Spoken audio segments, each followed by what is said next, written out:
అమ్మవారికి పూజలు జరుగుతూ ఉంటాయి.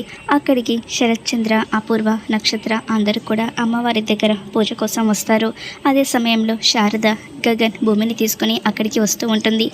గగన్ వాళ్ళు రావడంతో శరత్చంద్ర చాలా కోపంగా గగన్ వాళ్ళ వైపు చూస్తూ ఉంటే గగన్ వాళ్ళనేమి పట్టించుకోకుండా ఇక అమ్మవారి దగ్గర వాళ్ళు తీసుకొచ్చిన పట్టుబట్టలు అన్నీ కూడా పెట్టి పూజ జరిపిస్తూ ఉంటారు.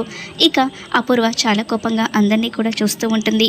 భూమి శారదతో ఇలా అంటుంది, ఎలా అత్తయ్య ఆయనతో నా మెడలో ఎలా తాళి కట్టిస్తారు, మా చేత ఎలా జ్యోతి వెలిగిస్తారు అని భూమి శారదను అడుగుతూ ఉంటే నేను ఎలాగో అలా గగన్ చేత నీ మెడలో తాళి కట్టిస్తాను ఉండు అని శారద చెప్తూ ఉంటుంది.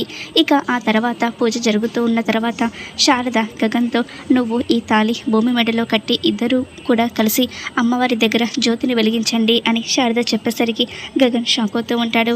ఇక తన తల్లి మాటకు ఎదురు చెప్పలేక తన తల్లి కోసం అలానే అని గగన్ ఒప్పుకుంటాడు. గగన్ ఒప్పుకునేసరికి భూమి సంతోషపడిపోతూ ఉంటుంది.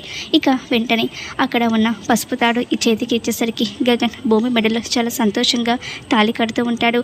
అది చూసి భూమి ఆనంద బాష్పాలు కారుస్తూ ఉంటుంది. అది చూసిన శరత్చంద్ర, నక్షత్ర, అపూర్వ కోపంతో రగిలిపోతూ ఉంటారు.